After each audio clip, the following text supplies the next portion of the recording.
Please subscribe my YouTube channel Holiday Fact 121. Rajni को बचपन से ही पेंटिंग का बहुत शौक था। वो हमेशा से ही पेंटर बनना चाहती थी, पर उसके माँ और पिताजी ने उसको कभी भी इस चीज के लिए सपोर्ट नहीं किया और उसकी शादी नीरव से हो गई। नीरव रजनी को बहुत प्यार करता था, पर रजनी हमेशा चुपचाप ही रहती। वो इस शादी से खुश नहीं थी। वो ये शादी नहीं करना चाहती थी। उसे तो हमेशा से पेंटर जो बनना था। अपने इस सपने को वो नहीं पूरा कर पाई, इसलिए वो हमेशा उदास रहती थी। रजनी, बहुत ही बढ़िया फिल्म लगी है, कल देखने चले?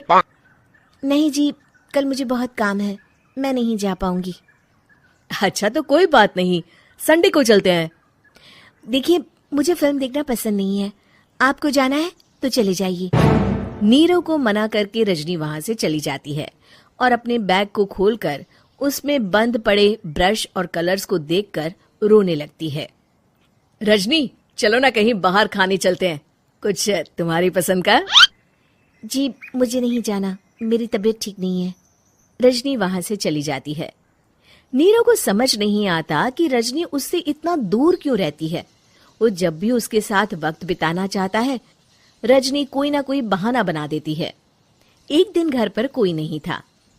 रजनी घर का सारा काम जल्दी से खत्म कर लेती है। घर पर अकेले होने के कारण वो सोचती है कि वो आज पेंटिंग करेगी। वो अपने कमरे में जाकर पेंट ब्रशेस और कलर्स निकालकर जैसे ही कलर मिक्स कर रही होती है कि दरवाजे पर बेल बज जाती है। अब कौन आ गया इस वक्त? इतनी मुश्किल से तो मुझे पेंट करने का मौका मिला है। रजनी दरवाजा खोलती है तो उसकी सास अपनी सहेलियों के साथ खड़ी होती है और सब घर के अंदर आ जाते हैं। अरे बहू, सबको शरबत बनाकर पिला दे, बाहर तो बड़ी गर्मी है। उफ। जी। रजनी पेंट ना कर पाने से उदास हो जाती है। उसे गुस्सा भी आ रहा होता है कि उसने इस शादी के लिए हाँ क्यों कह दी। वो रसोई में जा रही होती है कि उसकी सास उसे रोकती है। बहू, सबके खाने का भी इंतजाम कर लेना, आज का लंच तो ये सब यहीं करेगी। हाँ। रजनी बिना कुछ कहे रसोई में चली जाती है। सबके लिए खाना बनाती है। सब खाना खाते हैं और रजनी घड़ी देखती है कि ये सब कब जाएंगे ताकि वो अपनी पेंटिंग कर सके। जब शाम होती है तब सब चले जाते हैं अपने घर। अरे बहू, सब तेरे खाने की तो बहुत तारीफ कर रहे थे, सबको बहुत अच्छा लगा खाना। आपको मुझे सुबह बताना चाहिए था ना कि आपकी सहेलियां आ रही हैं। पता भी है कितना वक्त लगा सारा खाना बनाने में। अरे बहू, तू ऐसे कैसे बात कर रही है मुझसे? तो और कैसे बात करूं? मैं इस घर की कोई नौकरानी नहीं हूं कि इतना काम करूंगी। रजनी अपने कमरे में जाकर दरवाजा बंद कर लेती है। शाम को जब नीरव आता है तो उसकी माँ उसे पूरी घटना के बारे में बताती है। क्या रजनी ने आपसे इस तरह बात की माँ? हाँ, और पता नहीं उसे क्या हो गया है, शाम से बाहर भी नहीं आई है। मैंने तो कई बार आवाज दी, खाना भी नहीं खाया उसने। तू ही बात करके देख ले बेटा। नीरव अपने कमरे का दरवाजा खटखटाता है।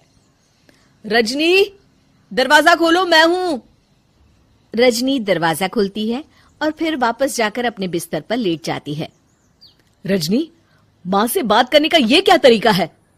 मैंने कोई गलत बात नहीं की है। अरे तुम क्यों ऐसे बर्ताव कर रही हो सबके साथ? क्या तुम इस शादी से खुश नहीं हो? रजनी कुछ नहीं बोलती। अरे बताओ मुझे रजनी, क्या ये शादी तुम्हारी मर्जी के खिलाफ हुई है? हाँ, मैं ये शादी कभी नहीं करना चाहती थी। तुमसे क्या, मैं किसी से भी शादी नहीं करना चाहती थी। रजनी रोने लगती है। चुप हो जाओ रजनी, बताओ मुझे, तुम क्यों नहीं करना चाहती थी शादी? रजनी बेड के नीचे से अपने पेंटिंग्स, कलर्स, ब्रश, पेपर्स निकालती है। इतने में उसकी सास भी कमरे में आ जाती है। ये देख रहे हो, ये थे मेरे सपने।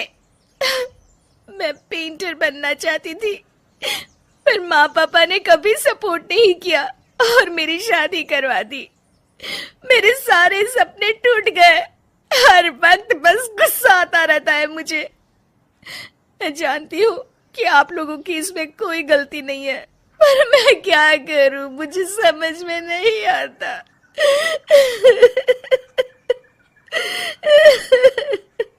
रजनी फूट फूट कर रोने लगती है।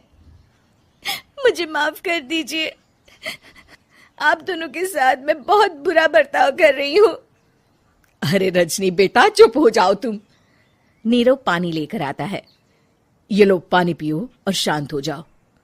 रजनी पानी पीती है और उसकी सास पेंटिंग्स देख रही होती है। अरे नीरव, हमें तो पता ही नहीं था कि हमारी बहू कलाकार है। अरे कितनी अच्छी पेंटिंग्स बनाई है, देखो तो। ये वाली तो मैं अपने कमरे में ले जाऊंगी। आपको ये पेंटिंग्स अच्छी लगी? अच्छी नहीं, बहुत अच्छी लगी। और तुमने हमें बताया क्यों नहीं? तुम जब चाहे पेंटिंग कर सकती हो रजनी। हम तुम्हारे सपनों को पूरा करने में तुम्हारा पूरा साथ देंगे।